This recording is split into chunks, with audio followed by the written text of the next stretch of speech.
tous intérêt à ce que l'équipe nationale du Maroc soit présente en Russie en juin 2018. Je pense qu'il n'y a personne qui puisse en douter. On fait des métiers qui sont complètement différents.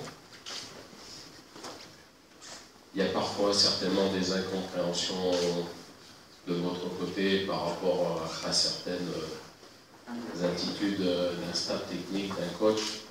Il y a parfois aussi, comme vous l'a dit le président, des incompréhensions de la part des joueurs et de la part du staff technique et de son entraîneur en charge par rapport à certains commentaires, à certaines explications, parce qu'on n'a certainement pas les mêmes tenants et les mêmes aboutissants. Maintenant, il n'y a qu'une chose qui résume le football, c'est les résultats. Donc, comme l'a dit le président, les résultats, ça fait 20 ans que le Maroc n'a pas accédé à la Coupe du Monde. Et la mission du staff technique qui a commencé il y a 18 mois à peu près, c'est de tout faire pour y accéder. Il y avait une mission intermédiaire qui était de passer un premier tour de Coupe d'Afrique qui n'avait pas été réalisé depuis 13 ans.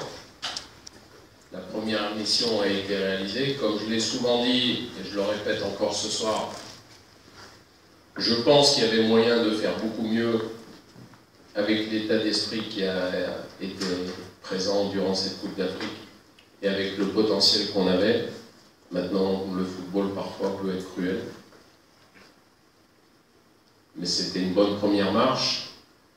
La deuxième voie dans laquelle on s'est engagé, c'est les éliminatoires de la Coupe du Monde.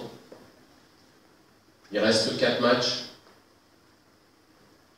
4 matchs qui seront cruciaux, 4 matchs qui seront difficiles contre des équipes qui seront de très bonne valeur.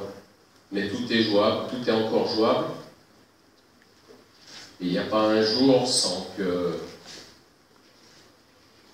on se rencontre, on discute avec les membres de la fédération ou avec le président sans qu'on en parle, sans qu'on parle de cette Coupe du Monde en Russie. Je pense que c'est la même chose de votre côté. Peut-être que certains d'entre vous ont participé en tant que journaliste à la Coupe du Monde de 98. Je ne sais pas, peut-être. Je pense que ça doit être quelque chose qui doit être exceptionnel. Je ne peux pas vous le dire puisque j'en ai jamais fait. Donc c'est bon. C'est aussi un rêve pour moi. Et sachez que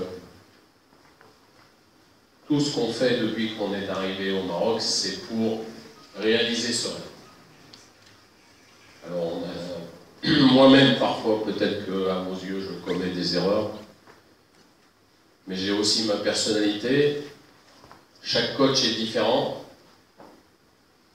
J'ai pris l'habitude, parce que l'expérience grandissante à me protéger de plus en plus. Parce qu'avec l'expérience, on s'aperçoit que les commentaires d'une semaine ne sont peut-être pas les commentaires qu'on aura au final. Donc parfois il y a des obstacles difficiles, il y a des rencontres difficiles, il y a des échecs, mais au final, c'est la qualification ou alors on reste à la maison. Il n'y a rien d'autre. Donc il faut se concentrer sur l'objectif en faisant abstraction de beaucoup de choses qui se passent autour. Bon, c'est ce que j'essaye de faire au maximum.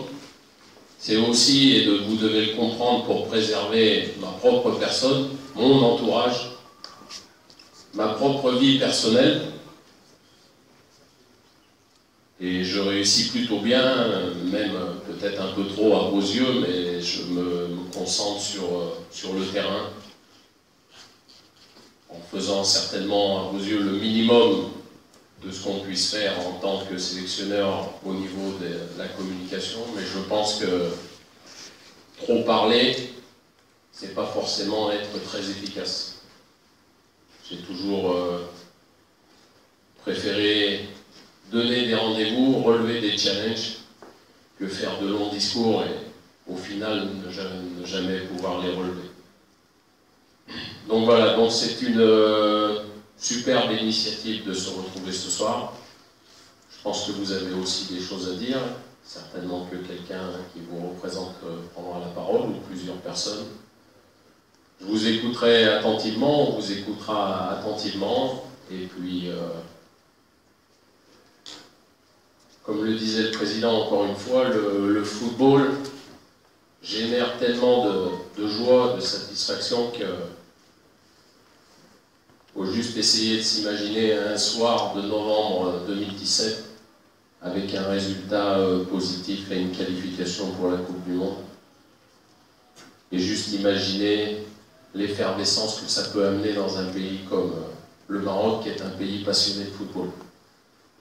Moi, j'essaie souvent de positiver en me donnant ces flashs. Et je pense que c'est la meilleure façon de rester positif dans la vie, parce que quand on commence à tirer sur tout ce qui bouge, tout azimut, je pense pas que ça soit la meilleure façon d'atteindre ses objectifs. Donc je vous remercie de m'avoir écouté, et puis je vous souhaite une bonne soirée. Merci.